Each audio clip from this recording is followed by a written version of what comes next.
আজি মহাপুৰুষ শ্ৰী শ্ৰী মাধৱদেৱৰ 537 সংখ্যক আবিৰ্ভাৱ মহোৎসৱ।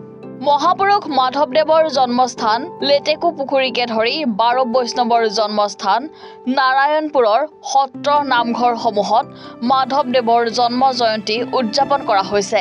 উত্তৰ পিছলা শ্ৰীমন্ত শংকৰদেৱ জন্ম সমিতিয়ে আজি দিনজোৰা কাৰ্যসূচীৰে উদয়পুৰ নামঘৰত মাধৱ পুৰুষৰ জন্ম জয়ন্তী পালন কৰিছে।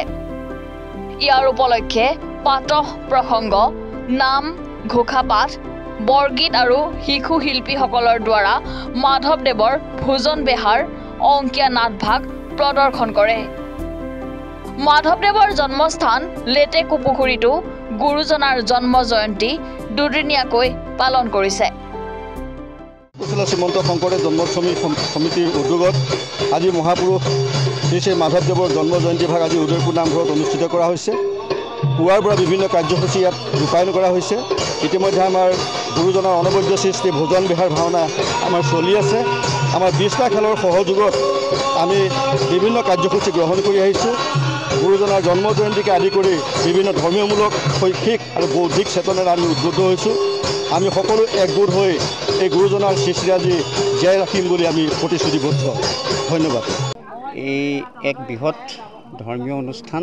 আমাৰ 20টা খেলৰ ইয়াত একেলগ হৈ গুৰু দুজনাৰ জন্ম জয়ন্তী নহয়, বিভিন্ন আধ্যাত্মিক প্ৰকাশৰ কাৰণে, সামাজিক প্ৰকাশৰ কাৰণে এই কমিটিয়ে যথেষ্ট অহোপুৰুষাৰ্থ চেষ্টা কৰি আহিছে। আৰু ইয়াৰ অংশ হিচাপে আজি মহাপুৰুষ মাধৱ গুৰুজনাৰ যি জন্ম জয়ন্তী, এই জন্ম জয়ন্তী আমাৰ উদয়পুৰ খেলৰ নামঘৰত অনুষ্ঠিত কৰা হৈছে। আৰু ইয়াতেই আমাৰ মহাপুৰুষ শ্ৰী শ্ৰী মাধৱদেৱৰ ভোজন বেহাৰ নাটভাগ মঞ্চস্থ কৰা হৈছে। আমি বিশেষকৈ গুৰু দুজনাৰ যি অপূৰ্ব নিদৰ্শন, পৌৰাণিক আখ্যানসমূহৰ ওপৰত নিৰ্ভৰ কৰি গুৰু দুজনাই ব্ৰজাৱলী ভাষাত কিছুমান নাট ৰচনা কৰিছিলে। অৱশ্যে তেখেতসকলে যাত্ৰা ঝুমুৰা বুলি কৈছিলে।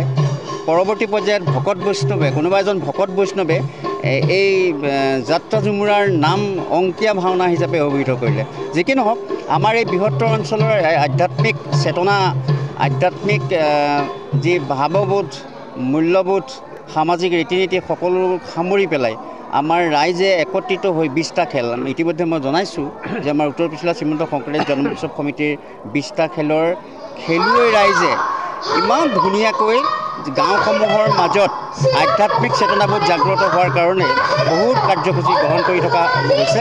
আৰু আজি ইয়াৰ অংশ হিচাপে আমি মাধৱ জয়ন্তী ভাগ খুব সুন্দৰভাৱে পালন কৰা হৈছোঁ। আৰু কুলিনাহৰণি আমাৰ যি ব্যৱস্থাপনা আছে, তেখেতসকলে নাটক মঞ্চস্থৰ ক্ষেত্ৰত আমাৰ বিশেষকৈ দাঁতিকাষৰীয়া বৰনাহৰণি আছে, আমাৰ উদয়পুৰ খেল আছে, বা বাকী খেলসমূহৰ মই নাম নলওঁ। একেবাৰে আজি যি নামঘৰত অনুষ্ঠিত হৈছে, এই নামঘৰত কুলিনাহৰণিৰ খেলুৱৈ ৰাইজে আমাৰ এই ভোজন বেহাৰ নাটক মঞ্চস্থ কৰাৰ ক্ষেত্ৰত যথেষ্ট অৱদান আগবাঢ়িছে। আৰু আমি ভাবিছোঁ উঠি অহা প্ৰজন্মৰ কাৰণে আমি এক নতুন দিগন্তৰ সূচনা কৰিব পাৰিম। নাৰায়ণপুৰৰ পৰা জয়ন্ত কুমাৰ হাজৰিকাৰ ৰিপৰ্ট, এনি ভাৰত 24।